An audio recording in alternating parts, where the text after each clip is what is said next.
Hey, folks, and welcome to another episode of Yes and Ask Me,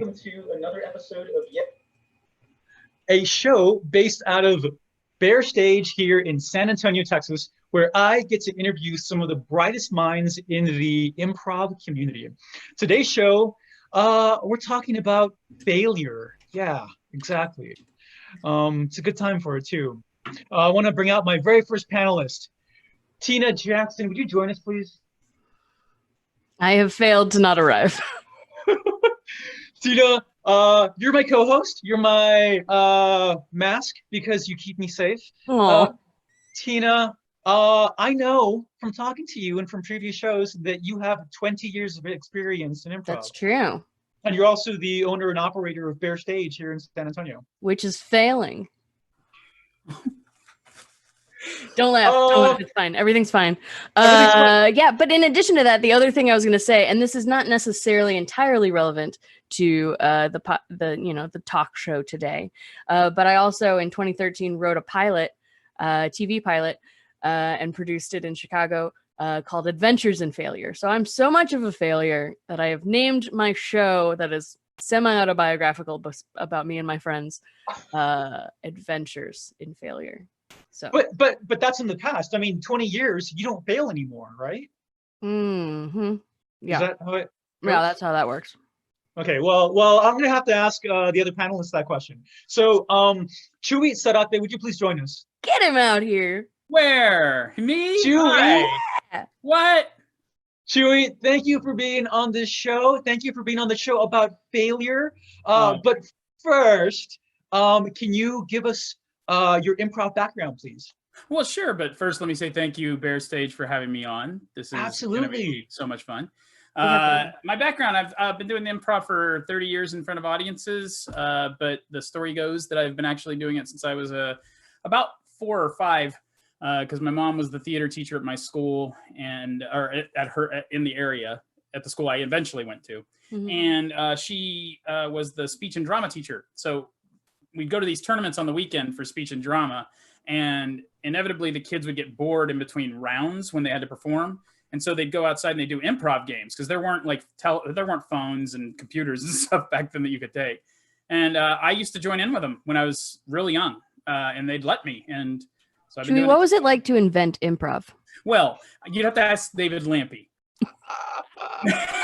See, Wonderful. Good answer. That's the one thing is I'm never as old as David Lampy. I love him too much. Good Yeah, answer. but that's my story. 30 years doing it, out here trying to keep this thing going. Wow. Okay, great. Now I'm gonna have a good time asking you about your experience. You certainly 30 years. You got a lot of failures in there. I'm hoping, and only for selfishly because I want the show to be interesting. Yeah. Well, Great. I mean, I hope it will be. Hey. I got some doozies. Yeah, we got a couple All of doozies. My next panelist is local to San Antonio. Clint Taylor, would you join us, please? I'm coming. Yeah, I'm here now. He's there. We got him. Hey, Clint, I know you've been on the show before, but can you please remind our viewers your improv background? Yeah, I've been doing it for 2 years. Okay. Just about. I'm nervous to be on the show with like 2 super failures now. I've never been nervous before, but I'm kind of nervous right now. Oh, man, don't worry. You fail with the best of us. That's true. It's true. Okay, so about 2 years now, and you're in San Antonio. Clint, I also know that you were an instructor at Bear Stage. Is that correct? That's also correct. Yeah. Okay. All right. Good. I'm getting some great background here, some good experience. Tina, I want you to start us off. The question that I want to ask you to start this conversation going is why we're talking about failure in Yeah, improv. why is failure a topic in improv? Because anytime you're going to learn something new, you're going to learn something new, you're going to fail a little bit. Nobody paints the Mona Lisa at their first canvas, right? We're going to start by finger painting. We're going to start by watercoloring and coloring outside the lines. And fuck, man, I really messed something up. I'm using art metaphors, Rick, for you, just so we can forego sports. Good. But, No, don't even say that word. Don't even say that word. So anytime we try something new, we fail a bunch before we start succeeding, and that's okay. but I think one of the things that people are most afraid of when they start improv is failure, right? I want to do the right thing. I want to make the right move. I don't want to forget to do all the things my teacher told me. I want to make sure I get the who, what, where in, and make my relationships clear. There's a lot to remember. And so a lot of times new improvisers will beat themselves up a lot for their failures, for the things that they don't get right, or when their scene partner says something that they don't hear or catch immediately, and they end up rolling over it somehow. Yeah. There's a lot of ways to fail in improv because it's not scripted. It's not rehearsed. We're flying by the seat of our pants. So failure is inevitable. It's inevitably part of improv. And anytime you're learning something new, you got to sort of steel yourself, prepare yourself a little bit for some of that failure. So the reason we're talking about it on the show today is to make sure that our viewers, our students, even our seasoned performers who are probably more familiar with failure because there's been a lot of it, are capable of moving forward and embracing failure. And I think embracing failure is really more what I'm interested in today, and how to take a failure and really spin it into something instead of beating yourself up about what you could have done better, because there's probably always something we could do better. So. Oh, absolutely. And definitely, I want to spend a lot of time during this conversation focusing on how we can constructively work with that failure, turn it into success, turn it into making us better. But I want to give some context to this conversation, and you guys might hate me for asking you this. So what I want to start off with, Chuy, it's your first time on my show. Chuy, what I want to ask you, and Clint, you're next, buddy. Chuy, what does failure feel like to you? Ooh, failure feels like you shouldn't be doing this anymore. Like immediately, you just immediately go to, oh God, why do I do this? Why do I get up here and do this? This is killing me, because we want that instant gratification and, from the audience. I mean, let's not fool ourselves. Yeah, we want to entertain the audience, but we're doing this for a reason, because it makes us feel good, right? So when something doesn't make you feel good, it's tough to get over that. I mean, it's just like any passion that you have, when, like Tina was talking about, you gotta break some eggs to make a cake. I guess that's what it is, right? And I like to think, when football teams fail, they are we not supposed to talk sports? No, Rick, football is like soccer, but it's with your hands. That's only in America that we do that. I couldn't help it, Rick. Can you kick the soccer? You can kick the football, but it's not typically while it's in play. You're running it or you're passing it. Ah, you're confusing me. But see, if you did that in a football game, it'd be okay, because you'd move on and you'd learn from that and you'd do better the next time. Yeah. So hopefully, good spin, Chuy. Good spin. Well, thank you, Chuy. You put spin on that ball when I kick it. You know what I'm saying? No, I don't. No. No, you don't know what Clint. I'm saying. No, he really doesn't. Clint, what does failure feel like to you, man? Exactly what Chuy said. For individual failure, it hurts. But there's another type of failure that is what I like about improv, and that's team failure. And if your team is close, when you fail with your team, you get immediately to the laugh about it stage. And so, like, you still learn from it, but it doesn't hurt as bad as when you feel like you're the only person that messed up on stage. Yeah, I think that's because a pretty good point. You fail as a team. Is that yeah. Because you disperse the failure rather than taking all that weight by yourself. Yeah, I think don't know, man. I've got some times when, as a group, we failed, and there's one story I can think of. We haven't even gotten over it yet. Still, it's been like 8 years or something ago. 8 years. Well, I think Clint, for example, just because I'm familiar with probably every show you've ever done, but that he his team had a bad show. Okay. Yeah, it happens. Several. Let's not make it singular. Let's make it plural. Oh, I'm talking about 323. Okay. Yeah, I'm talking about 323. It was a bad show. March 23rd. March 23rd. And it wasn't this year. Clearly. We were close. But last year on March 23rd, they had a show that didn't go well. And the reasons it didn't go well there were many reasons, right? But I knew after that show, as their director, as their friend, that they were going to beat themselves up after that. I was like, I enjoyed it because I love watching a train wreck now and again. And that's what it was. And it's fine.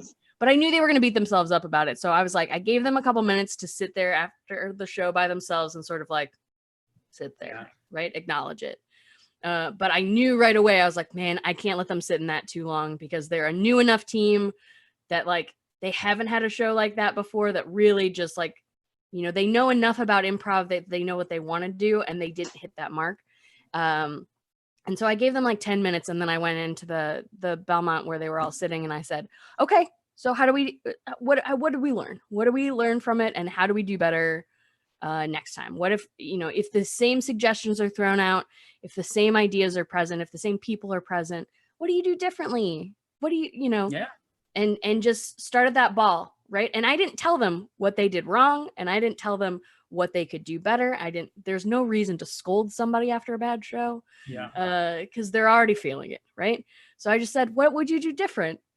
And helped coach them through that conversation. But that's, you know, part of what I consider my job as a theater director is to coach those moments, because I didn't want them to sit in it too long. It's okay to acknowledge failure as a failure. Like, oh man, that didn't feel good.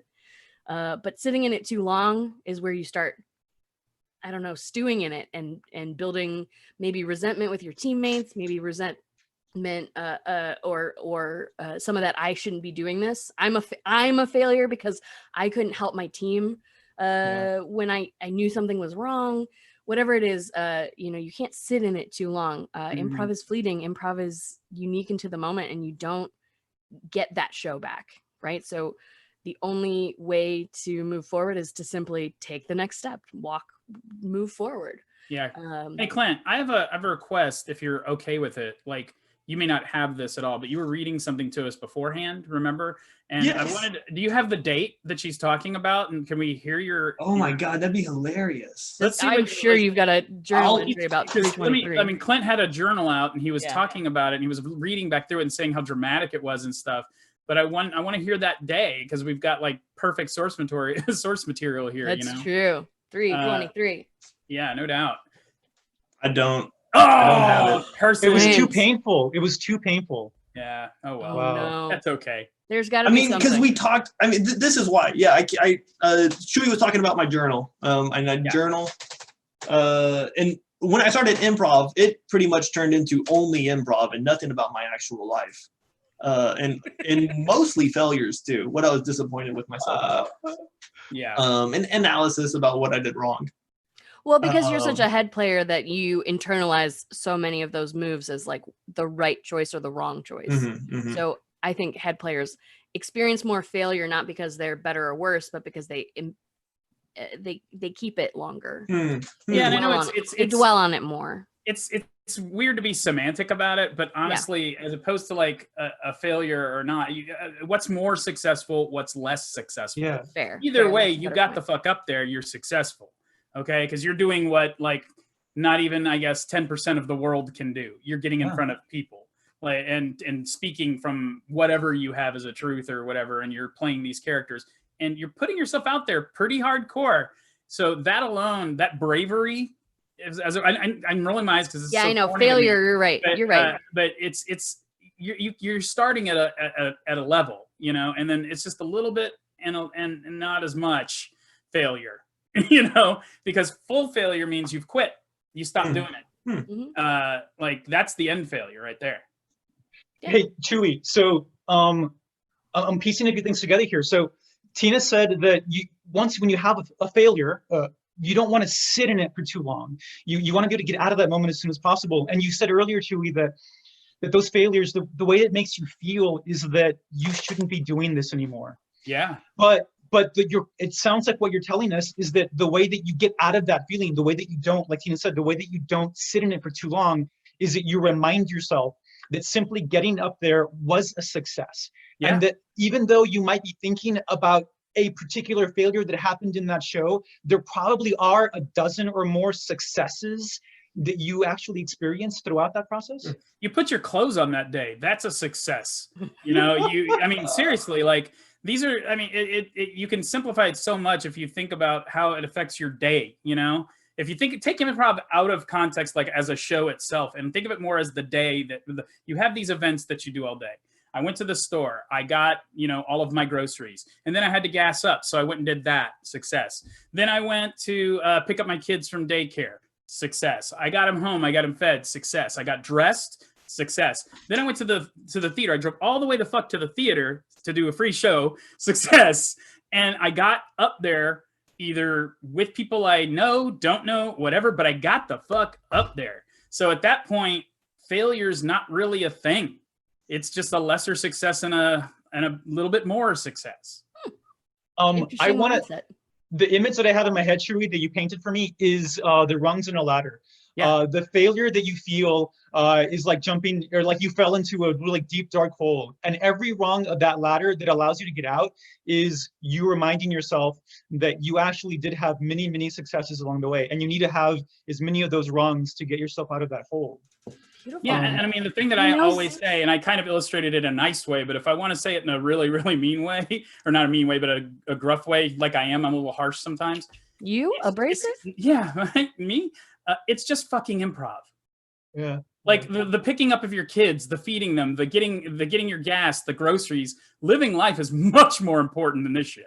You know what I mean? So if you think about this as just the candy and the icing on the cake of your day, it's already success.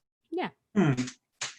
Clint, how did you get out of what day was it? Well, no, Clint's got a. What was that reaction? I want Clint's reaction. Oh no, first. go for it, Clint. Genuinely. What do you have to say? I don't want failure to be painted as like to be minimized or painted in a good way, because I think failure should hurt. And I think listening to a lot of improvisers and podcasts about people that I greatly admire, they have talked about how when they first started improv, they beat themselves up a lot. Mm-hmm. And then the turning point was when, and this exact kind of story happened last show. But you beat yourself up, and then you just hit this moment where you realize it doesn't mean anything, and you stop caring so much about what you say on stage, and that's where the true you comes out, and that's where good improv comes from. But I think if you went in day one not caring and being the true you do shit improv. And it's those years you spend in the trenches doing improv and beating yourself up about it that sets you up for that turning moment. Right. That's what I'm hoping for. When I'm teaching a class of brand new people who are failing right and left, I don't tell them that. I don't tell them that at all. I make it nicer for them, which is what I just did. Mm-hmm. So I agree with you. Yeah, you gotta have some reaction to failure that's gonna make you better. I prefer to keep it a little more positive in what you're saying, Clint. But I definitely agree. Mm-hmm. Definitely agree. So like one of the things that we, Clint's one of our level 1 teachers at Bear, and I wrote the curriculum for Bear. I've taught many level 1 classes. And one of the things we talk about in level 1 is, they're going to make mistakes. They're going to do the exercise wrong or misinterpret something or try to be funny when we're trying to get them to be vulnerable or real or whatever, right. And we've got to aim them in the right direction and support them when they do that and be able to correct them still, but mm-hmm. understanding that like failure at that level can be really critical, really pivotal. Like if you feel like in the first 5 classes that you suck and your mm-hmm. classmates are great and you suck, it's really hard to get yourself to class 6.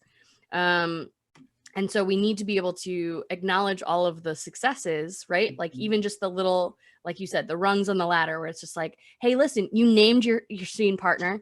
You showed up, you said yes and to that moment. And yeah, there was a little hiccup in the middle where we got confused about our relationship.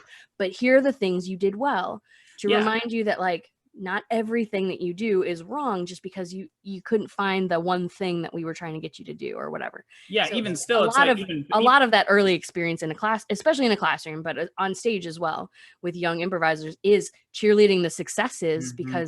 because every one of those deserves a pat on the back especially when you're new at it. Chuy and I have been doing this for a long fucking time, and if we name each other in the scene, we don't clap ourselves on the back for it.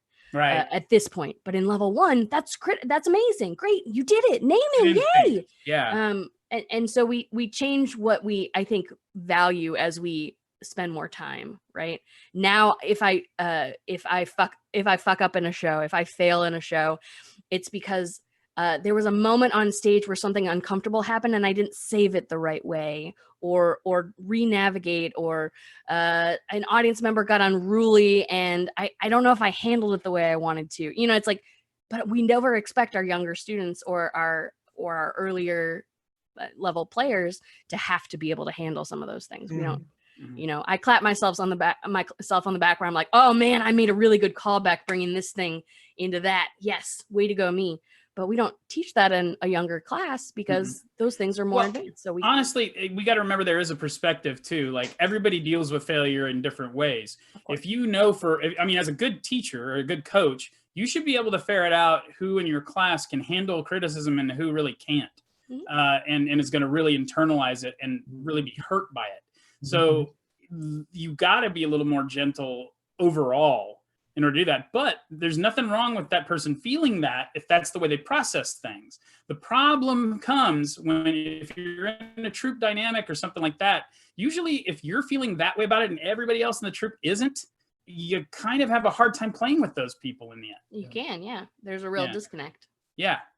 I like that we're discussing the educator aspect of this. And Tina, you reminded us that Clint is a level 1 instructor.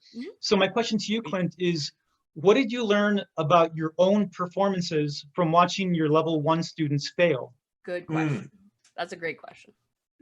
Oh man, I know for a fact that there have been many times when I was teaching that I was like, oh my God, I do that. And that's not good.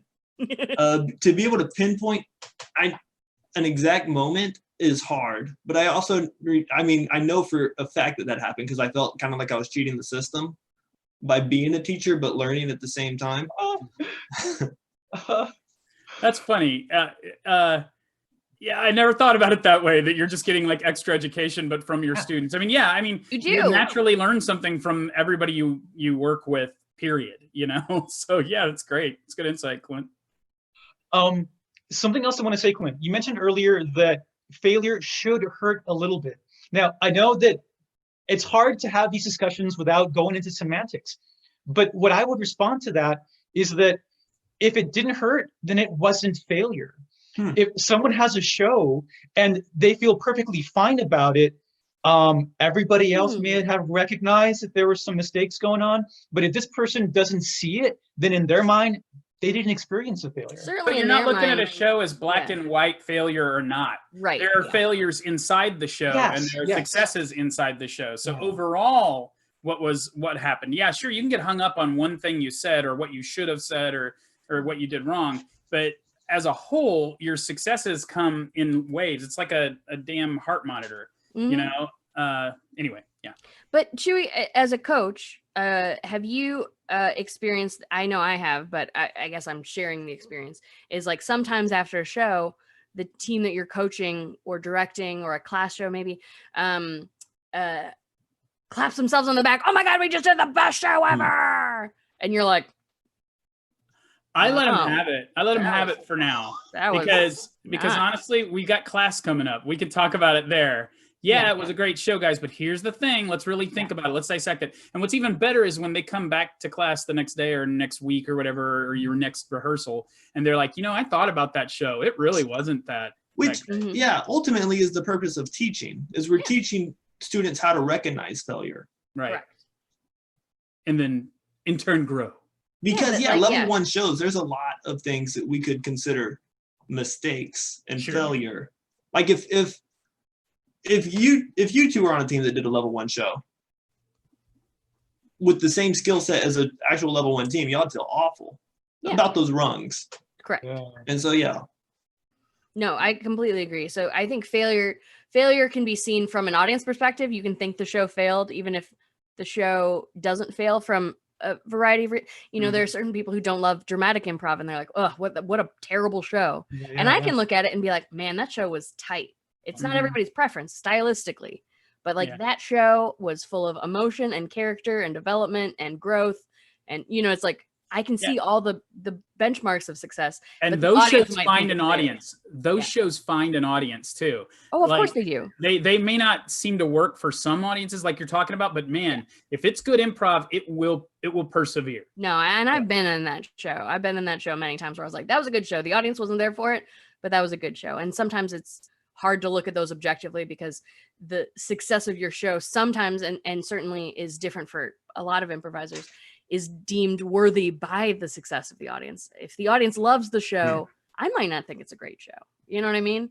It was a lot of lowbrow jokes and we really went for the easy laughs and we were punching down and, you know, like some of these things that like maybe the audience is loving are not good improv to me. And those are where we, you know, go back to the drawing board a little and say, let's look critically at what you performed out there and figure out whether that's something you'd like to be repeating. And let's not forget, there's a difference between failure from giving up and failure from trying. Oh, Correct. for sure. So that may be more of what I'm talking about when I'm talking about the levels of less or more success. Yeah. Like if you tried and you failed, that's a much different feeling than just being up there and going, oh, fuck this, I screwed up. You know, like a much different thing. And so the levels there happen for me in that respect, I think. Agreed. I think, Chuy, like, yeah. I was going to say failures on the spectrum, same as success. Right. Oh, absolutely. And the thing that I'm so glad you mentioned that, Chuy, in that way, because one phrase that I've heard so often throughout my life is, if you're not failing, you're not trying. And I think that applies perfectly to improv. Yeah, absolutely. How many times have you heard somebody say, oh man, they gave up on that scene? You know, it happens all the time, especially in montages. Like you'll be going along in a montage and somebody has a hit on something they started and it just doesn't go very well, you know, but then you see them, there's a switch. There's this thing that happens in more experienced improvisers where they want to save it and they try real hard, but there's another switch that can flip where they're just like, well, fuck, somebody save us. Somebody get us out of this. Yeah, and they start glancing at the back line like, edit, get me out of here. Get it. Yeah. So okay, so this question is for Clint, the head player in this panel. So we talked a lot about climbing out of that hole, the rungs of success that get you up there, that remind you that you are not a complete failure, that remind you that you shouldn't give up improv just because you had some failures, a failure, your team had a failure. So Clint, my question to you is, since all of that was simply about getting you back up there at that level, what I want to know from you is, how do you turn that failure into an actual learning experience? We don't always learn from our failures. We hope that we have the wisdom to be able to. So Clint, when you have a failure on stage, how do you turn that into a learning moment and get better from it? Good question. This is something that I do personally, and then we started doing as a team with Not Here, was issuing challenges to each other.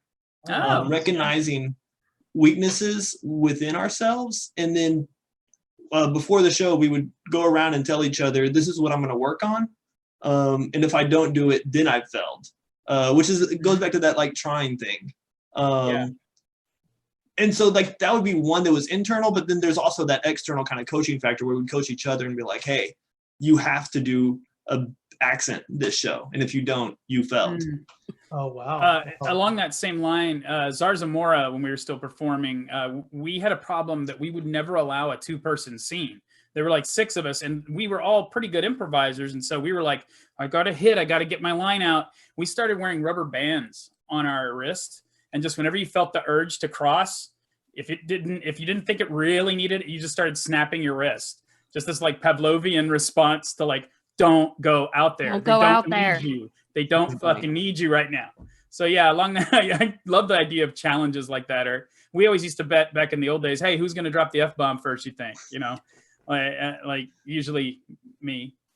Oh, you? I love that. I love that because those are games. You guys are giving yourself games to play up on stage. And that reminds you that improv is just fun and games. Like Chuy, you said, it's just fucking improv. I think that if I was doing that up on stage with those little games, it would remind me of that, and I wouldn't take it so seriously, and I wouldn't beat myself up so much if I didn't meet one of those challenges during a show. Yeah. Oh, this is fantastic. Yeah, because it's also not the end of the world in the event that you don't, you know, you're working on emotionality and you enter a scene and you're like, oh, fuck, that was my opportunity and I didn't use it. You get back to the back line and you're like, fuck, I missed it. That it's not really, I mean, you failed. You failed to complete yourself. that challenge, perhaps. But like, can you push yourself to do it next time, I'm definitely not going to forget it next time because now it's in my head or whatever, you know. Failure feels bad and it feels like you've done something wrong. Then how do we describe success? And I mean, some points where the audience laughs, but that's not necessarily success. It's Right, if not necessarily. Tina's pleased. Yeah. Yeah, I mean, certainly for me, success feels like when all the pieces really come together, right? When I see when I start an initiation and somebody jumps in right away with the perfect line that just says, I know exactly where you're going with this and I'm with you, like that to me feels like success. And I get this breath of like, yes, energy. Like there's energy in it because it's like, I know that we're going to do this scene well because we're on the same page from the start. I love a good callback. I love a good, you know, like I love somebody who's going to get down on the ground with me or climb a wall. So success, it's very interesting what you're saying already is that failure is very personal. We haven't described failure as this other person fucked up, but now describing success, we're saying this other person is with me, and this other person, like success is this other person doing a good job. It's not yes and to say they did it. You know what I mean? Like it's your fault. You were there. You could have helped. You could have done something different. You could have cut the scene. You could have done anything. So you have to own up to it as well. You were asking when do you feel success? Like I don't have a great answer for this, but for me it just feels like, I know it sounds stupid, but when you know. And you get that instinct that switches over in your head at some point that you're not as concerned about the failures because you know you can fix them. And that's success. Yeah. Because it's not a matter of like, oh, shit, I have no idea how to fix this next time I go on stage. No, it's more of a, I screwed that up. Got to do it different next time again. Because I fixed that before. I fucking fell into my thing again, you know? The other thing I was going to say is that one of the things I love the most about improv, for good or bad, is every success you have on stage is a team success. And every failure you have on stage is a team failure to me. Just like on the football field. Huh? Just like on the football. Is that the same as football? Same. So for me, if I do something well, it's because somebody set me up really well for this moment. Or I set somebody else up really well. We share those good moments. When I come off stage and my skin feels electric and I'm like, yes, fucking nailed it. It's because we nailed it, not I nailed it. But I feel that same way about failure too. If I fail to establish a relationship or name somebody or commit to my character or whatever, everybody else on stage has the equal opportunity to call it out, fix it, tweak it, justify it, change it, subvert it, use it.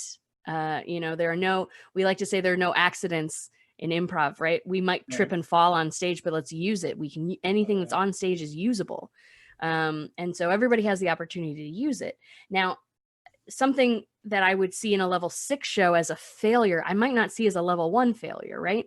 Because again, we're back on that scale of like, I would expect older improvisers to know how to use this, but I wouldn't expect a level 1. I don't consider that moment of failure because nobody jumped on that thing and really used it or whatever. But an older level student or somebody who's been doing this a while, if they missed it, I'd be like, man, that was rough. They just left them hanging out there, instead of like, oh, they don't know how to handle this, you know? Yeah. So it's all still very much on the spectrum, but I think for sure, I've always called improv a team sport. Sports, Rick, are games that are played usually in a competitive like improv. But I've always called it a team sport, and I like that. I've never been somebody who's done a lot very well on my own. Yeah. I coach it. I don't do well on my own either. Like people will set me up for monologuing and I'm like, God, I'm not the guy. I'm just not. I need somebody to react with and to react off of, you know. Somebody in the chat actually just said something that was interesting to me. They said, my every entertaining moment is from the people around me, you know, as far as team success and team failure. It's interesting to think about the fact that, yeah, you screwed up maybe, but guess what? They did well. So as a team, we all did well. And yeah, as a team, they'll feel like we all failed. So you got that boost, that whole got your back thing, you know, that we talk about so very often. Anywho, forgot what I was saying. No, that's true. Yeah.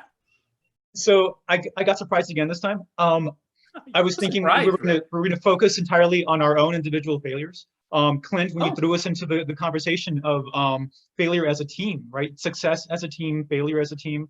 That was interesting. I like that. That was a bit of a surprise. I can tell that story about failure as a team if you'd like. It's rough. It's a rough one. So Zarzamora, again, we tell this story all the time, so I'm not blowing anybody's spot up. Sure. We got asked to go to the Detroit Improv Festival, and we were pretty excited about it, because we'd never been to Detroit. So we get there, and we look at the schedule, and we realize that we're opening for Rachel Dratch's troupe, which is like an all-star team of power hitters, and of course, somebody who was on Saturday Night Live for 10 plus years. And so we're just like, fuck, that is amazing. There's going to be a huge crowd. We're going to have so much fun up there. They're going to be hot already, ready to go because they're going to be interested. Keegan-Michael Key's group just came off before us, which we got to meet him. Very nice fellow, by the way. Very Super nice. Yeah. And they had just killed it, just burned it up. And then there was a little break. And then the people who were there came back in and we're like, they're ready. They're ready. We got this. We were fucking terrible. It's the worst show that I've ever been a part of. And it's the worst show I've ever personally done. In 30 years. Yeah, in 30 years. I remember this motherfucker. Yeah, I do. Here's the deal. We were slotted for like 25, 30. They cut us at about 10. They pulled the light on us. They were like, nope. Which then I was pissed about. I was like, no, we could have fucking saved that. We could have done it. But then now looking back on it, I'm like, oh, those merciful, beautiful people. Thank you so much for not letting us keep going, because we might have not finished it. Sometimes you need somebody to pull the fucking plug. They had your back. Oh yeah, they had, and never let it be said that fucking improv tech doesn't have your back. Oh, tech does for sure. Shout out to David Grinnell. Courtney D'Angelo is our dedicated tech in Zarzamora, and I can't tell you how many times she was like, "Yeah, I had to get y'all out of that scene." Like she just got to see. And you're all seasoned improvisers. I think maybe my next question is like, because we were talking a little bit before the show about how, Chuy and I with 20 and 30 years experience have experienced so much failure that like literally if something fails on stage, I handle it sort of in the moment and then literally forget it. Like I don't. Unless it was a big epic failure, right? You're talking about Detroit. You were really excited. You were like, yes, this is going to be great. And you shit the bed.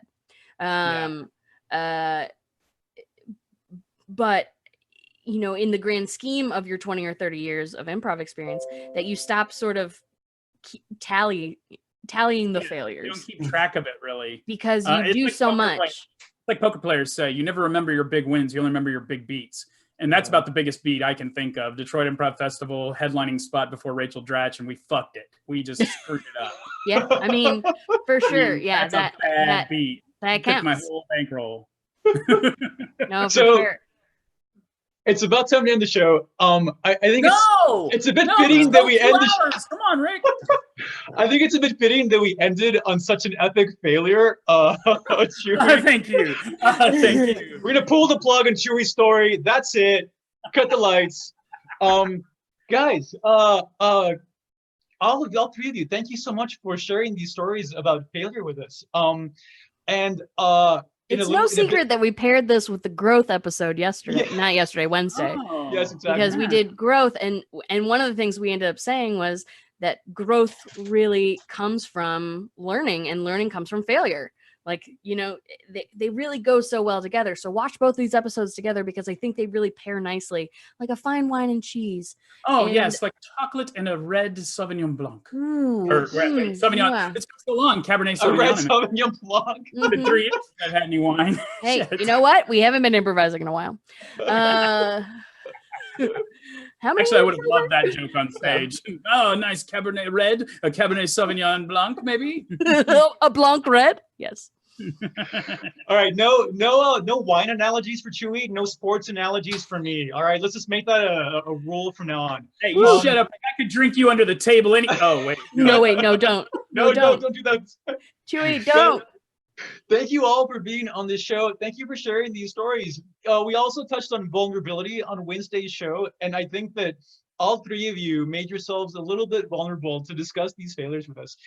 And Tina, 20 years of improv, Chuy, 30 years of improv. And the scariest thing you guys told me is that the failures keep on happening. They're just a little bit more nuanced along the way. Well, yeah, you stop beating yourself up so much because Yeah. you know Like you've when got you leave another your fly show. open. You left your fly open. You still know how to get dressed. Yeah.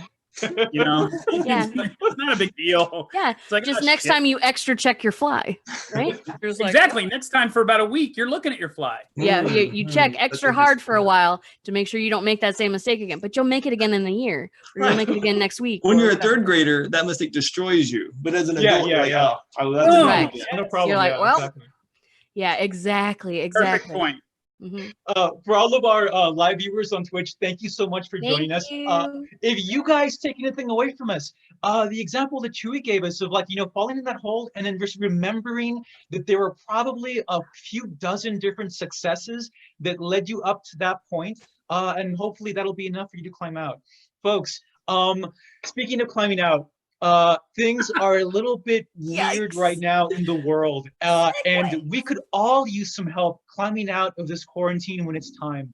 The other folks that could get some help climbing out of this quarantine are all of the owners of improv theaters across the country.